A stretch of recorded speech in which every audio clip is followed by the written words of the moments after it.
Hi guys, we're back, and today we are reading the very last chapter in our book, A Story of the Cherokee Trail of 2 Years Soft Rain. The last chapter is called The Last Apple. Soft Rain set the bag down. We'll have to stay here for the night. If we start early in the morning, we can catch up, she said, her voice sounding calmer than she felt inside. She looked at the smoldering embers. Find wood for the fire. We need to keep warm. While Hawk Boy collected branches, Soft Rain slipped her head through the strap of her pouch and took off her coat.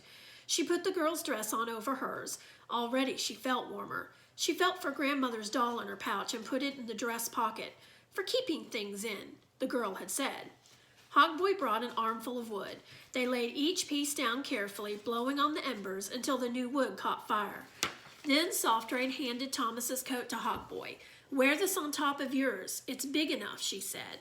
The coat nearly reached Hawk Boy's ankles. Long, he said, squatting down until the coat covered his feet. Didn't you say there's food in the bag? He asked. They each took a parcel from the bag. One was thick slices of tender meat, and the other was a large loaf of bread. They divided a slice of the meat and broke pieces from the bread. When the last piece was gone, Hawk Boy asked, "Is there another apple?" He knew Soft Rain had one in her pouch. She took a bite and then gave it to him, but he ate just one bite and handed it back, saying, "I ate all of the other one." They huddled together, sharing the apple. "Are we lost?" Hawk Boy asked. "Maybe," Soft Rain answered gently, "but let's remember how the little people help lost children. Do you still believe?" "Of course. They'll help us." Hawk Boy rested his head on Soft Rain's shoulder and yawned. "See you, Soft Rain. Hawk Boy, see you." Am I dreaming? Thought Soft Rain. She sat up blinking at the remains of their fire. She felt achy and so tired. Then she heard the voice again. It was Father calling them. "Wake up, Hawk Boy," she said weakly. "Father's here." "We had an apple," Hawk Boy mumbled as Father approached on horseback. "Are you all right?" Father asked, putting Soft Rain on the horse without waiting for an answer. "Why did you linger? Your mother thought you were at the rear of the line. She didn't spread the alarm that you were missing until nearly dark, just before I returned from hunting."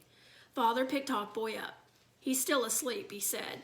"We were so cold. We warmed ourselves at the fire, and then we met the white children and they gave us—" Father interrupted. "We must be on our way. Your mother is terrified. She needs to know you're safe."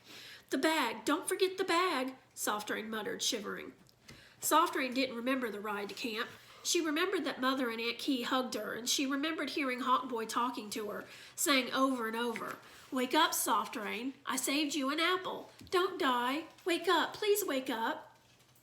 The sun was shining into the jolting wagon when she opened her eyes. Why was she in a moving wagon? "You're awake, Soft Rain. Look, I saved the last apple for you." Hawk Boy was still talking. Apples. She remembered there were apples in the bottom of the bag the white children gave them.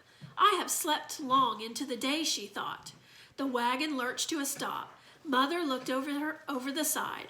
Her eyes, her whole face was smiling. "Oh, I'm so glad you're awake." "How long did I sleep?" Soft Rain asked. Aunt Key peered over Mother's shoulder. "More than a week," she answered. "Have I been sick again?" Soft Rain asked. Hawk Boy stood up, bending over Soft Rain. "Yes, and you talked in your sleep. 'Don't forget the bag, don't forget the bag.' You said it over and over. New supplies came while you were asleep. Look." He stood on one foot, showing her the other one. "Wool stockings from the white man. You have some too. They're warm." Soft Rain pulled one foot out from under the blanket. "Warm," she repeated. Aunt Key handed her a piece of bread dipped in soup. "Warm your insides too," she said. While Soft Rain chewed, the voices around her faded to silence. She felt herself falling into a vast, warm, dark emptiness. The sun was gone when she awoke. Her stomach was making noises. She opened her eyes and sat up. "Aunt Key, I'm hungry. Is there more bread?"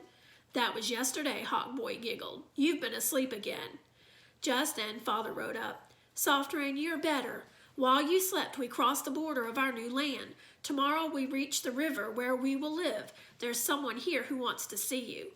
Soft Rain couldn't believe her eyes when a large figure climbed into the wagon and sat himself between her and Hawk Boy. "Uncle Swimming Bear!" she exclaimed. Her uncle's big arms surrounded the children. They cried together, sad tears, happy tears, until Soft Rain asked, "How did you find us?" "My travel to the west was much earlier than yours, and faster too. I had been at the river a long while. Every time I learned that new arrivals were near, I'd ride out to meet them. At last you've come. My search has ended and I am sad and happy both. We're going to live close to Uncle Swimming Bear and Aunt Key, Hawk Boy said. He has already started building his house, and he says he'll teach me how he fishes and— Shh! Uncle Swimming Bear interrupted Hawk Boy. Tomorrow's travel will be long. Soft Rain needs to rest. He lifted Hawk Boy down from the wagon.